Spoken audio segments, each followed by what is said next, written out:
स्वागत है आपका स्कूल राज थ्योरी में। आज हम आरंभ करने जा रहे हैं कक्षा 7 की सामाजिक विज्ञान में इतिहास का पहला अध्याय हजारों वर्षों के दौरान हुए परिवर्तनों की पड़ताल। हम कक्षा 7 के सामाजिक विज्ञान के भूगोल का अध्याय देख चुके हैं। आपने नहीं देखा हो तो उसकी लिंक डिस्क्रिप्शन में मिल जाएगी या फिर आप प्लेलिस्ट में से भी देख सकते हैं। तो चलिए इतिहास का पहला अध्याय शुरू करते हैं। मानचित्र 1 और 2 पर आप नज़र डालिए। मानचित्र 1 अरब भूगोलवेत्ता अल इदरीसी ने 1154 में बनाया था। यहाँ जो नक्शा दिया गया है वह उसके द्वारा बनाए गए दुनिया के बड़े मानचित्र का हिस्सा है। भारतीय महाद्वीप को दर्शाता है। मानचित्र 2 एक फ्रांसीसी मानचित्रकार ने 1720 में बनाया था। दोनों नक्शे एक ही इलाके के हैं मगर उनमें काफ़ी अंतर है। अल इदरीसी के नक्शे में दक्षिण भारत उस जगह है जहां हम आज उत्तर भारत ढूंढेंगे। श्रीलंका का द्वीप ऊपर की तरफ है। जगहों के नाम अरबी में लिखे हुए हैं और उनमें से कुछ जाने पहचाने नाम भी हैं, जैसे कि उत्तर प्रदेश का कन्नौज। मानचित्र 2 में पहले मानचित्र के बनाने के लगभग 600 वर्ष बाद बनाया गया है। इस काल अवधि में महाद्वीप उपमहाद्वीप के बारे में सूचनाएं काफ़ी बदल गई हैं। यह नक्शा हमें ज़्यादा परिचित लगेगा। उससे विशेषकर तटीय इलाकों के बारीक ब्यौरा देखकर आश्चर्य होगा। यूरोप के नाविक तथा व्यापारी अपनी समुद्री यात्रा के लिए इस नक्शे का इस्तेमाल करते थे। नक्शा देखते हैं हम, जैसे कि यह है ऊपर वाला। ये काफ़ी पहले बनाया गया था, अरबी भाषा में दिया हुआ है। फिर ये नीचे है, ये हमें थोड़ा जाना पहचाना लगेगा। ठीक है, इसमें काफ़ी बारीक डिटेल्स दी गई हैं। मानचित्र 2 है। 18वीं सदी के आरंभ में गिवलॉम द निस्ले ने एटलस न्यूवो के अनुसार ये महाद्वीप उपमहाद्वीप बनाया था। ठीक है, आगे देखते हैं। लेकिन अब भीतरी इलाकों पर नज़र डालें। क्या इनमें उतने ही ब्यौरे हैं जितने समुद्री तट के हिस्से में हैं? जी नहीं। गंगा का मार्ग को देखें, इसे किस तरह दर्शाया गया है। इस चित्र में तटीय भीतरी इलाकों के बीच में ब्यौरों को बारीकी से अंतर किया गया है। आपको ख्याल है मैं उसमें क्या कारण होगा?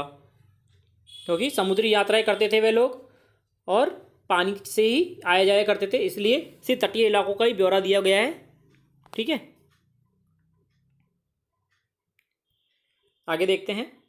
इतनी ही महत्वपूर्ण एक और बात यह है कि दूसरे युग के मानचित्र अंकन का विज्ञान में बहुत बदल गया है। इतिहासकार जब बीते युगों के दस्तावेज, नक्शों और लेखों को अध्ययन करते हैं तो उनके लिए उन सूचनाओं के संदर्भों का, उनकी भिन्न भिन्न ऐतिहासिक पृष्ठभूमियों का ध्यान रखना जरूरी होता है।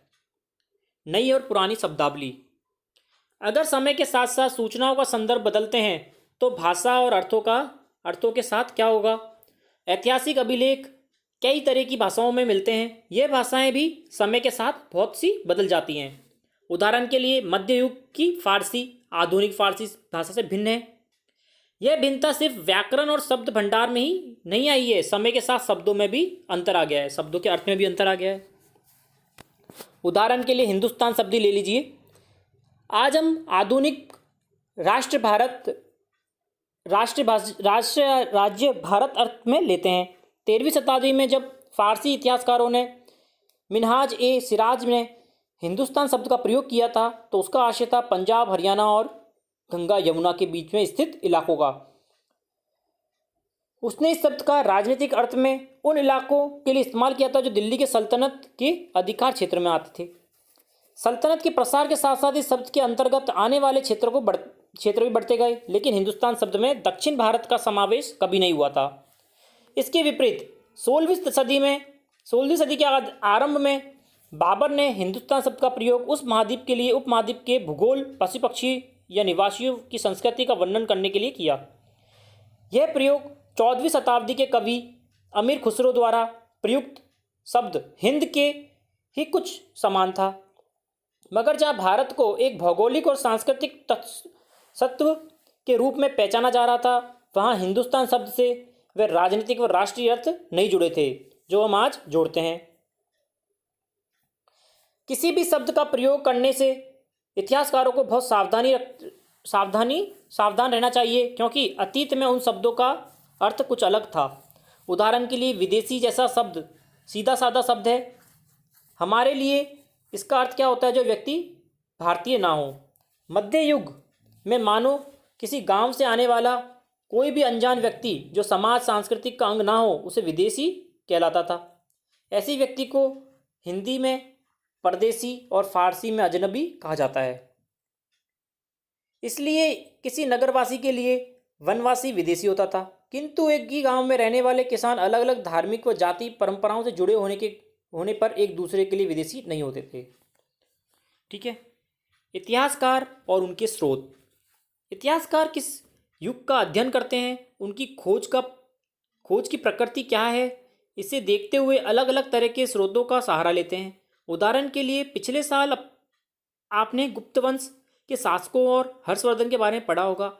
इस पुस्तक में हम मोटे तौर पर 700 से 1750 ईस्वी तक के 1000 वर्षों के बारे में पढ़ेंगे। इस काल के अध्ययन के लिए इतिहासकार जिन स्रोतों का उपयोग करते हैं उनमें आपको बहुत सी बातें ऐसी मिलेगी जो पिछले युग की जैसे ही चल रही हैं।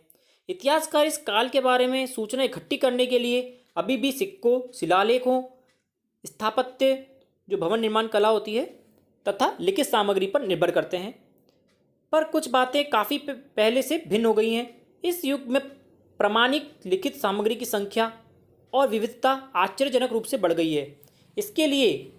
इसके आगे इतिहासकार सूचनाओं के दूसरे प्रकार के स्रोत का इस्तेमाल धीरे धीरे कम कर रहे हैं।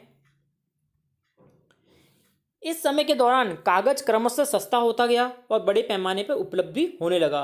लोग धर्मग्रंथ, शासक के वृत्तांत, संतों के लेखन तथा उपदेश, अर्जियां, अदालतों के दस्तावेज, हिसाब, करों के खाते आदि लिखने के लिए इनका उपयोग करने लगे। धनी व्यक्ति शासक जन मठ, मंदिर, पंडुलिपियां एकत्रित किया करते थे। इन पंडुलिपियों को पुस्तकालयों तथा अभिलेखागारों में रखा जाता था।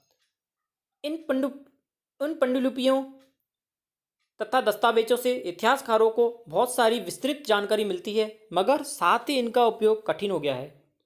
इन दिनों छापे खाने तो थे नहीं, लेकिन लिपिक तथा नकलवासी हाथ से पांडुलिपियों तक की प्रतिकृति बनाते थे, मतलब फोटोकॉपी बनाते थे। अगर आपने कभी किसी मित्र को गृह कार्य में नकल उतारी हो तो आप जानते होंगे कि ये काम आसान नहीं होता है। कभी कभी आपको अपने मित्र की लिखावट समझ में नहीं आती और आपको मजबूर होकर नज़रअंदाज करना पड़ता है। फलस्वरूप आपके लिखे में मित्र के लिखे हुए में थोड़ा कुछ छोटे मोटे लेकिन महत्वपूर्ण अंतर आ जाते हैं। पांडुलिपि की प्रतिलिपि बनाने में भी कुछ यही होता था। प्रतिलिपियां बनाते हुए लिपिक छोटे मोटे फेरबदल करते चलते थे, कहीं कोई शब्द, कहीं कोई वाक्य। सदी दर सदी प्रतिलिपियां बनती रही। अंततः एक मूल ग्रंथ की विभिन्न प्रतिलिपियां एक दूसरे से बहुत ही अलग हो गई। इससे बड़ी गंभीर समस्या उत्पन्न हो गई, क्योंकि आज हमें लेखक की मूल पांडुलिपि शायद ही कहीं मिलती हैं। हमें बाद के लिपिकों द्वारा बनाई गई प्रतिलिपियां ही पूरी तरह निर्भर रहना पड़ता है। इसलिए इस बात का अंदाज़ा लगाना मूलतः लेखक ने क्या लिखा था, इतिहासकारों का एक ही ग्रंथ में विभिन्न प्रतिलिपियों का अध्ययन करना पड़ता है। कई बार लेखक स्वयं भी समय समय पर अपने मूल वृत्तांत में संशोधन करते रहते हैं। वह 14वीं शताब्दी के इतिहासकार जियाउद्दीन बर्नी ने अपना वृत्तांत पहली बार 1356 में तथा दूसरी बार 2 वर्ष बाद लिखा था। दोनों में अंतर है, लेकिन 1971 के इतिहासकारों को पहली बार वाले वृत्तांत की जानकारी नहीं थी। यह पुस्तकालय के विशाल संग्रहालयों में कहीं दबा पड़ा है।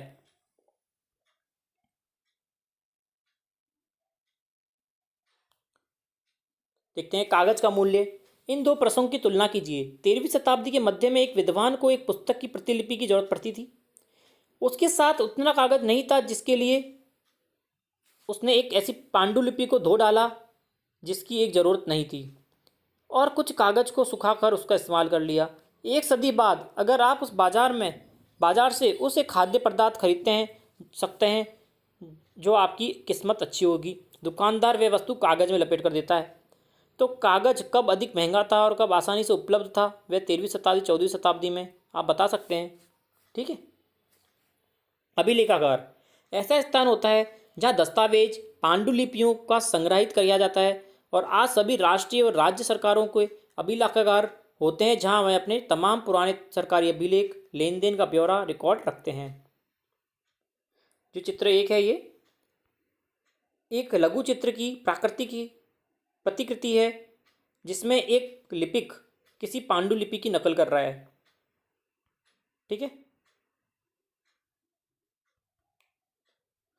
चित्र 2 लिखावट के भिन्न भिन्न प्रकार की शैलियों के कारण फारसी व अरबी पढ़ने में कठिनाई हो सकती है। नस्तलिकी लिपि जो बाईं ओर है में वर्ण छोड़कर धारा प्रवाह के रूप में लिखी जाती है। वह फारसी व अरबी के जानकारों के लिए इस लिपि को पढ़ना आसान होता है। शिकस्त लिपि जो दाईं ओर है अधिक सघन व संक्षिप्त व कठिन होती है। ठीक है, आगे देखते हैं। नए सामाजिक व राजनीतिक समूह सन 700 और 1750 के बीच के हजारों वर्षों के अध्ययन इतिहासकारों के आगे भारी चुनौती रखता था। मुख्य रूप से इसलिए कि इस पूरे काल में बड़े बड़े पैमाने पर और अनेक प्रकार के परिवर्तन हुए हैं। इस काल में अलग अलग समय पर नई प्रौद्योगिकी के दर्शन होते रहे, जैसे सिंचाई में रहट, कताई में चरखे और युद्ध में अग्नेस्त्रों के बारूद वाले हथियार का इस्तेमाल। इन उपमहाद्वीपों में नई नई तरह की खान पान की व्यवस्था भी पाया गया, जैसे आलू, मक्का, मिर्च, चाय, कॉफ़ी। ध्यान रहे तमाम परिवर्तन, नई प्रौद्योगिकी और फसलें उन लोगों के साथ ये गए नए विचार भी लेकर आए थे। परिणाम स्वरूप यह काल आर्थिक, राजनीतिक, सामाजिक, सांस्कृतिक परिवर्तनों का काल भी रहा है। अध्याय 5, 6, 7 में आप इनमें से कुछ के बारे में जानेंगे। इस युग में लोगों की गतिशीलता, एक स्थान से दूसरे स्थान पर जाने आना बहुत बढ़ गया था। अवसर की तलाश में लोगों का झुंड दूर दूर तक यात्राएं करने लगे थे। इस उपमहाद्वीप में अपार संपदा और अपना भाग्य गढ़ने के लिए अपार संभावनाएं मौजूद थी। इस काल में जिन समुदायों का महत्व बढ़ा उनमें से एक समुदाय था राजपूत, जिसका नाम राजपुत्र अर्थात राजा का पुत्र से निकाला गया। 8वीं से 14वीं शताब्दी के बीच ये नाम आमतौर पर योद्धाओं के उस समूह के लिए प्रयुक्त होता था जो क्षत्रिय वर्ण के होने का दावा करते थे।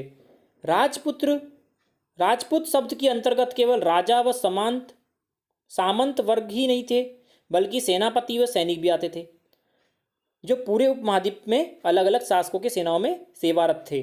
कवि और चारण राजपूतों की आचार संहिता प्रबल पराक्रम और स्वामी भक्ति का गुणगान करते थे।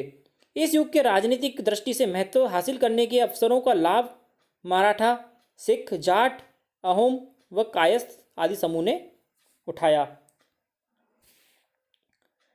इस पूरे काल के दौरान क्रमशः जंगलों की कटाई हो रही थी, खेती के इलाका बढ़ता जा रहा था। कुछ क्षेत्रों में परिवर्तन अन्य क्षेत्रों की अपेक्षा अधिक हो रहे थे। पर्यायवास में परिवर्तन के कारण कई वनवासियों को मजबूर होकर स्थान छोड़ना पड़ता था। पर्यायवास क्या होता है? इसका तात्पर्य है किसी भी क्षेत्र के पर्यावरण और वहां के रहने वाले सामाजिक व आर्थिक जीवन शैली से है। कुछ और वनवासी जमीन की जुताई करने के लिए कृषक बन गए थे। वह कृषकों के ये नए समूह क्षेत्रीय बाजार, मुखियाओं, पुजारियों, मठों और मंदिरों से प्रभावित होने के लगे थे। वे बड़े बड़े जटिल समाजों के अंग बन गए थे। उन्हें कर चुकाने पड़ते थे। स्थानिक मालिक वर्ग की बेकार करनी पड़ती थी। परिणाम स्वरूप किसानों के बीच आर्थिक व सामाजिक अंतर उभरने लगे थे। कुछ के पास ज़्यादा उपजाऊ जमीन थी और कुछ लोग मवेशी भी पालते थे और कुछ लोग खेती से खाली समय में इसमें दस्तकारी आदि और कुछ काम कर लेते थे। जैसे जैसे समाज में अंतर बढ़ने लगे, लोग जातियां व उपजातियों में बढ़ते गए और उनकी पृष्ठभूमि और व्यवसाय के आधार पर उन्हें समाज में ऊंचा नीचा दर्जा दिया गया। यह दर्जा स्थायी नहीं थे। किसी जाति के विशेष के समुदाय के हाथ में कितनी सत्ता, प्रभाव व संसाधनों का नियंत्रण है, उसके आधार पर उसके दर्जे बदलते रहे। एक ही जाति का किसी क्षेत्र में कोई दर्जा हो सकता था और किसी अन्य क्षेत्र पर कोई और। अपने सदस्यों के व्यवहार को नियंत्रण करने के लिए कई जातियां स्वयं अपने अपने नियम बनाती थी। इन नियमों का पालन जाति के बड़े बुजुर्ग की एक सभा करवाती थी, जिसे कुछ इलाकों में जाति पंचायत कहा गया। लेकिन जातियों का यह अपने निवास के गांवों के रिवाजों का पालन भी करना पड़ता था। इसके अलावा कई गांवों पर मुखियाओं का शासन होने लगा। मिल मिलाकर वह किसी राज्य की एक छोटी इकाई भर होती थी। क्षेत्र और साम्राज्य। चौल जो अध्याय 2, तुगलक अध्याय 3, मुगल अध्याय 4 जैसे बड़े बड़े राज्यों के अंतर्गत कई सारे क्षेत्र आ जाते थे। वह दिल्ली की सुल्तनत यासुद्दीन बलबन जो 1266 से 1287 की प्रशंसा में एक सांस्कृतिक प्रशस्ति के उदाहरण के लिए अध्याय 2 में देखेंगे हम में एक विशाल साम्राज्य का शासक बताया गया है जो बंगाल से लेकर पश्चिम अफगानिस्तान के गजनी तक फैला हुआ था, जिससे संपूर्ण दक्षिण भारत भी आ जाता था। गौड़, आंध्र, केरल, कर्नाटक, महाराष्ट्र, गुजरात के आदि भिन्न क्षेत्रों के लोग उसकी सेना के आगे पलायन कर जाते थे। इतिहासकार विजय अभियान के इन दावों को अतिशयोक्तिपूर्ण मानते हैं। साथ ही वह यह समझने की कोशिश में भी लगे रहते थे कि शासक लोग उस उपमहाद्वीप के भिन्न भिन्न भागों पर अपने अधिकार का उल्लेख क्यों करते रहते हैं। भाषा तथा क्षेत्र। सन 1318 में कवि अमीर खुसरो ने एक बात पर गौर किया था कि इस देश में हर क्षेत्र में एक अलग भाषा है। सिंधी, लोहारी, कश्मीरी, द्वार्स, समुद्री जो कर्नाटक में है, तेलंगानी आंध्र प्रदेश में, गुजरी गुजरात में, महाबारी तमिलनाडु, गौड़ी बंगाल, अवधी पूर्व उत्तर प्रदेश, हिंदवी दिल्ली के आसपास के क्षेत्र हिंदवी।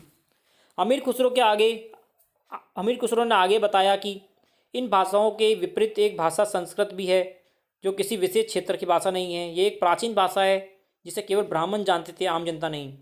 अमीर खुसरो द्वारा उल्लिखित भाषाओं की एक सूची बनाइए और एक सूची उन भाषाओं के नाम की बनाइए जो उनके द्वारा उल्लिखित क्षेत्रों में आज बोली जाती है। ठीक है, आगे देखते हैं। सन 700 तक कई क्षेत्रों में के अपने अपने भौगोलिक आयाम तय हो चुके थे और उनकी अपनी भाषा थी तथा सांस्कृतिक विशेषताएं स्पष्ट हो गई थी।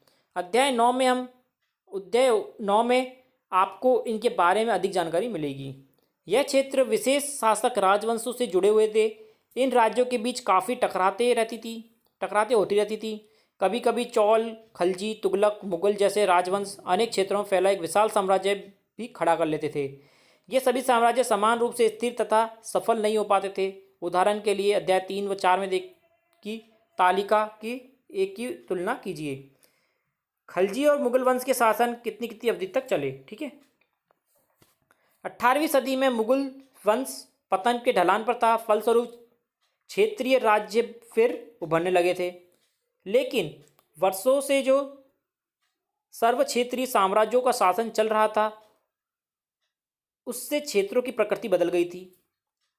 उन पर छोटे छोटे राज्यों का शासन चलता था। उन राज्यों की बहुत सी बातें उपमहाद्वीप के अधिकार भाग फैले इन क्षेत्रों की विरासत में मिली थी। इस तथ्य का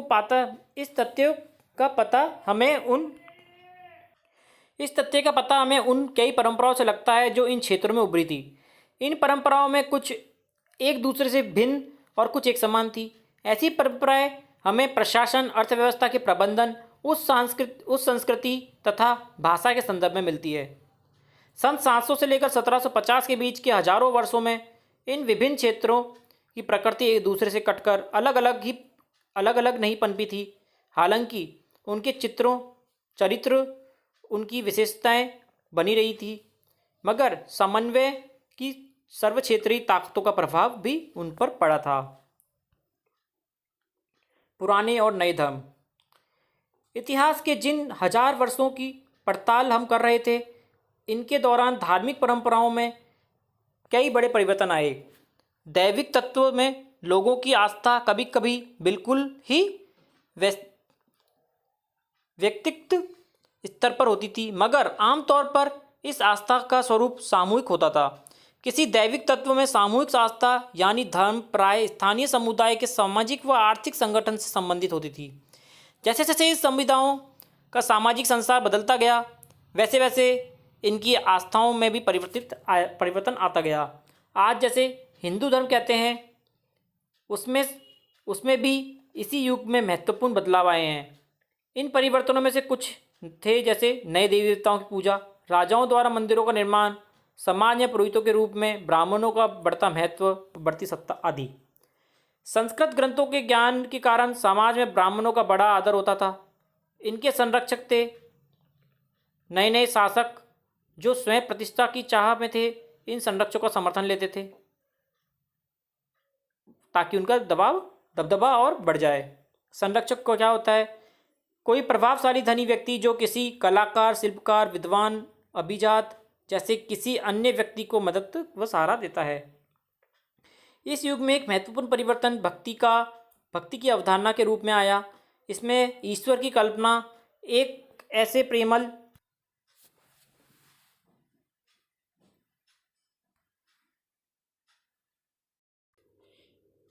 प्रेमल इष्ट देवी देवताओं के रूप में की गई जिस तक पुजारियों के विशुद्ध कर्मकांड के बिना भक्त स्वयं पहुंच सके।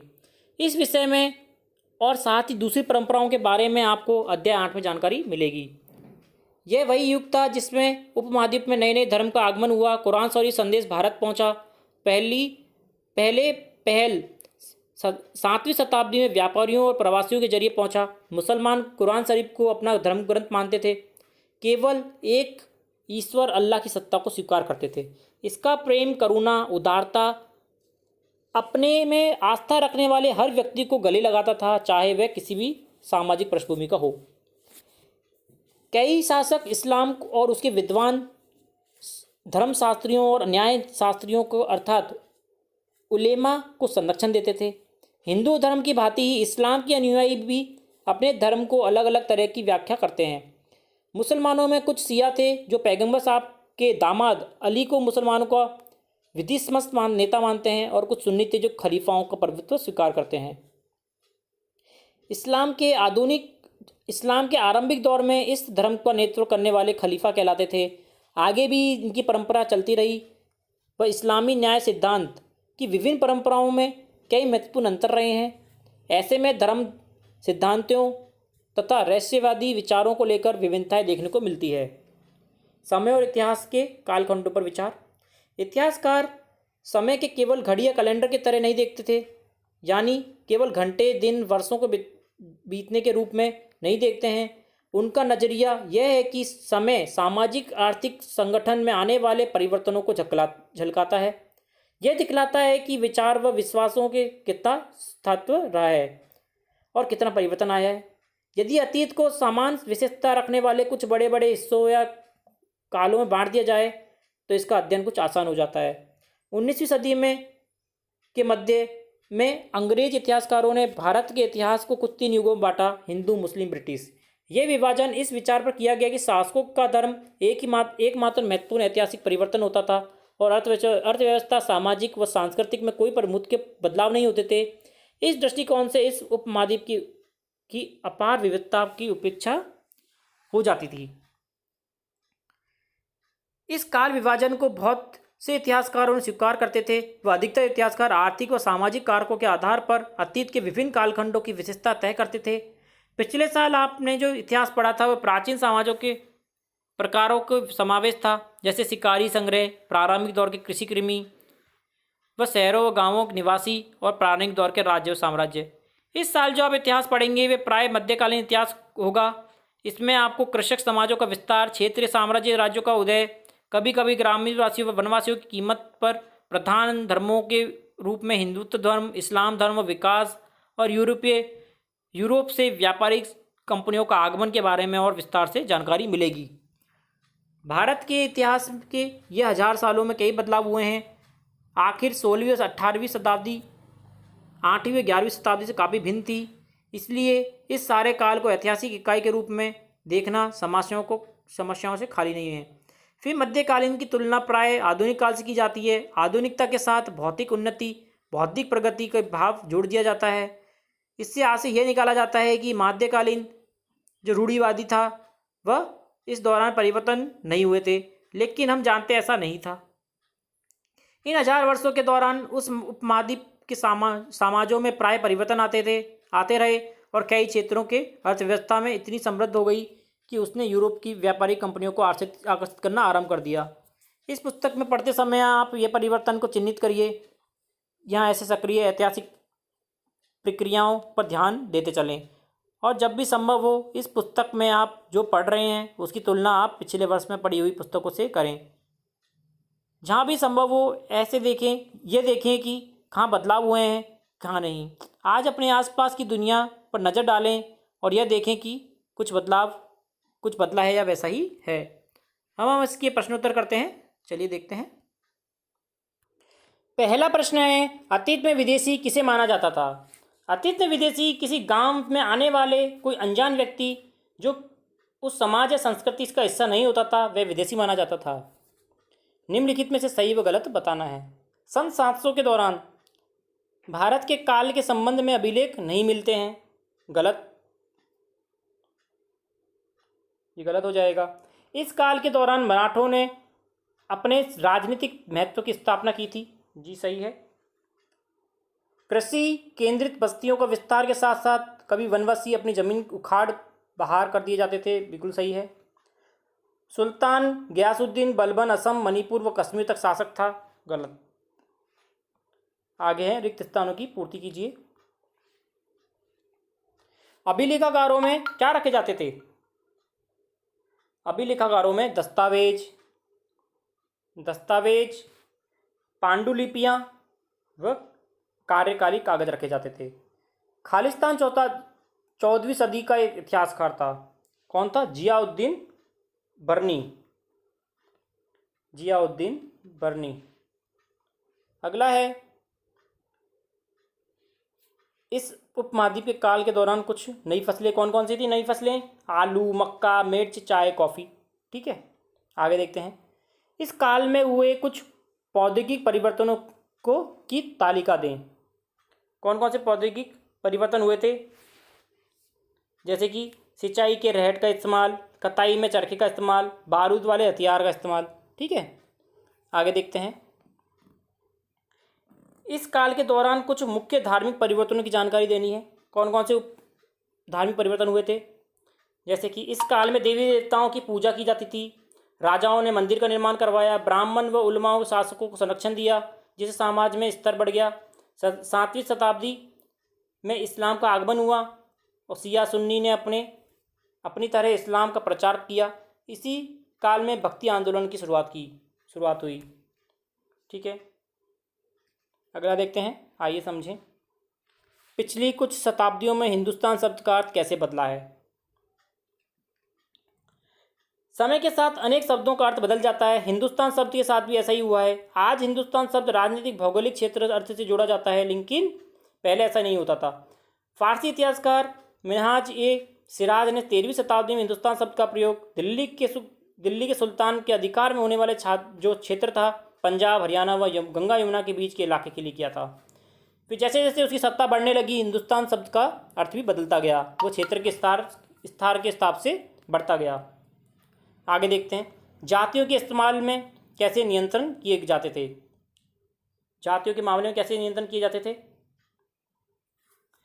जातियों के मामले में इस तरह के नियंत्रण किया जाता था कि मध्यकालीन भारत में जैसे जैसे खेती फैलने लगी, जंगल कम होने लगे। इसके चलते जंगल में रहने वाले लोग पलायन करने लगे व अन्य स्थानों पर रहने लगे। इस पर्यावास में के कारण जाति व्यवस्था में बदल गई व किसान सामाजिक आर्थिक के तौर पर अनेक उपजातियों में बंट गए। इस नई जाति व्यवस्था के कारण अनेक मतभेद होने लगे और पक्षपात भी होने लगा, जिसके समाधान के लिए बड़े बुजुर्गों की अध्यक्षता में सभाएं व जाति पंचायतों का गठन हुआ और ये जातियों से जुड़े मामलों को निपटारा करती थी। सभी जातियों के लिए कुछ नियम बनाए गए जिनका वे पालन करना होता था। अगला प्रश्न है, सर्व क्षेत्रीय साम्राज्य से आप क्या समझते हैं?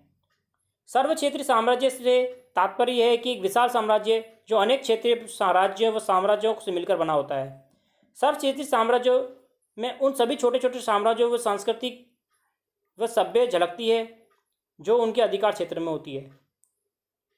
इस प्रकार के सब क्षेत्रीय साम्राज्य तभी मजबूत होता रहता है जब एक शीर्ष पर बैठा शासक उस विशाल साम्राज्य को संभालने के योग्य हो। अगला प्रश्न है, पांडुलिपियों के उपयोग में इतिहासकारों के सामने कौन कौन समस्याएं आती हैं। इतिहासकारों को एक पांडुलिपि की अनेक प्रतिलिपि पढ़ना पड़ता है क्योंकि सभी काफ़ी अंतर होता है। इस अंतर के कारण इतिहासकार ये नहीं बता पाता कि कौन सी पांडुलिपि सही है। कुछ पांडुलिपियों की लिखाई को पढ़ना काफ़ी मुश्किल होता है क्योंकि वे साफ तरह नहीं लिखी होती है। कई बार पांडुलिपि लिखने वाले अपनी मूल प्रतिलिपि बदलाव करते हैं, इससे इतिहासकार जल्द ही समझ नहीं पाते कि कौन सी प्रति पहली है व कौन सी दूसरी है। अगला प्रश्न है, इतिहासकार अतीत कालों या युगों में कैसे विभाजित करता है। इस कार्य में उनके सामने कई कठिनाइयाँ आती हैं। इतिहासकार को पढ़ने के लिए उसके कई हिस्सों के तरह बांट दिया जाता है। यह सामाजिक, आर्थिक, धार्मिक, राजनीतिक स्थान इतिहास को समझने में आसानी होती है। इतिहास को बांटने का काम अनेक इतिहासकारों ने किया है। 19वीं सदी में अंग्रेज इतिहासकारों ने भारत के इतिहास को हिंदू, मुस्लिम व ब्रिटिश साम्राज्य में बांट दिया था ताकि उन्हें आसानी हो। इतिहास विभाजन में इतिहासकारों को कई कठिनाइयाँ आती हैं। जब इतिहास को राजनीतिक दृष्टिकोण से बांटा जाता है तो धार्मिक व सामाजिक दृष्टिकोण नहीं देखे जाते हैं। वही धार्मिक आधार बांटा जाता है तो राजनीतिक इतिहास गायब हो जाता है। अतः निष्पक्ष तरीके से इतिहास का विभाजन करना इतिहासकारों के लिए मुश्किल कार्य हो गया है।